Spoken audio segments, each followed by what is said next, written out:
అంబేద్కర్ రచించిన రాజ్యాంగం 100% అమలవుతుంది. 90% అమలు కావడం. డబ్బులుంటే, అధికారం ఉంటే చట్టం చుట్టం అవుతుందా?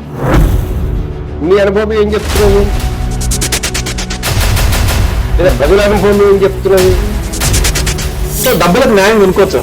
డబ్బులకు న్యాయం కొనుక్కోవచ్చా?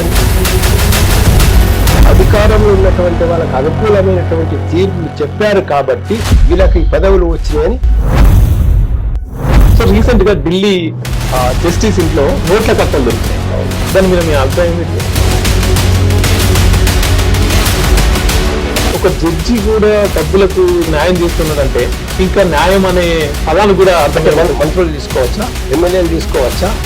అటువంటి వాళ్ళని కూడా శిక్షించడానికి న్యాయస్థానం ఉంది కదా. మనం చెర్లపల్లి జైలు చూసుకున్నా, ఇంకా ఏ జైలు చూసుకున్నా కూడా అక్కడ ఎక్కువగా ఒక 90% పేదోళ్ళే ఉంటారు సార్. అంటే ఈ క్రైమ్ అంతా పేదోళ్ళు చేస్తున్నమాట. పేదోళ్ళని కాదు, క్రైమ్ అందరు చేస్తారు. కానీ కింద కోర్టులో తప్పైంది, పై కోర్టులో ఒప్పు అవుతుంది.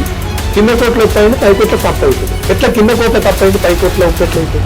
మేము డీల్ చేసిన ఒక కేసులో రైల్వేలో ట్రైన్లో ఒక అబ్బాయి, ఒక 14-15 సంవత్సరాల అబ్బాయి టీ అమ్ముతున్నాడు.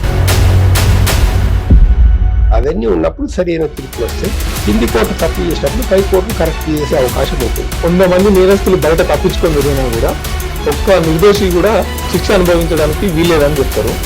రీసెంట్ గా చూసుకుంటే అమరుడైన సాయిబాబా విషయంలో 10 ఏళ్ళు జైలు శిక్ష అనుభవించిన తర్వాత ఈయన నిర్దోషి అని చెప్పేసి తీర్పు వచ్చింది. అంటే 10 ఏళ్ళు ఆయన కాలం, ఆయన జీవితం ఏం కావాలి? కరెక్టే. రీసెంట్ గా న్యాయ దేవతకు కళ్ళ గంటలు విప్పుతున్నామని చెప్పేసి, న్యాయం ఇప్పటి నుంచి కళ్ళు తెరిచి చూస్తుందని చెప్పేసి న్యాయ దేవతకు కళ్ళ గంటలు తీసినారు. అంటే ఇంత ముందుకు న్యాయం జరగట్లేదనా? అది ఇప్పుడు మటుకు న్యాయ దేవత 2 కళ్ళు తెరిచి చూస్తున్నారు కదా.